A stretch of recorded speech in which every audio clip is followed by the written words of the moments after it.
ยังอินไม่หายคอนเสิร์ตบมสินเจริญแอนด์ฮิตซองคอนเสิร์ตตอนสปริงบอร์ดเมื่อวันเสาร์ที่ 15 ตุลาคม 2568 ที่โรงละครอักษรา King Power อับอวนไปด้วยเสียงเพลงและความอบอุ่นแบบเต็มเวทีตั้งแต่เปิดเวทีจนถึงเพลงสุดท้ายทุกช่วงคือสปริงบอร์ดของความสุขจริงๆโดยบอมสินเจริญถ่ายทอดทุกบทเพลงด้วยพลังและความจริงใจ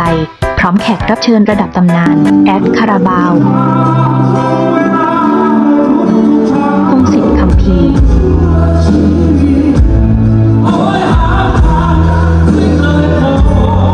วินัยพันธุรักษ์ฮาสุทธิพงษ์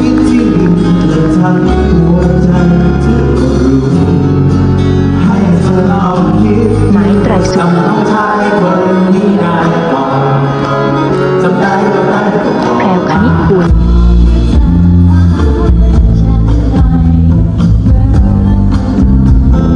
และแน่นอนกับสินเจริญบาเทอร์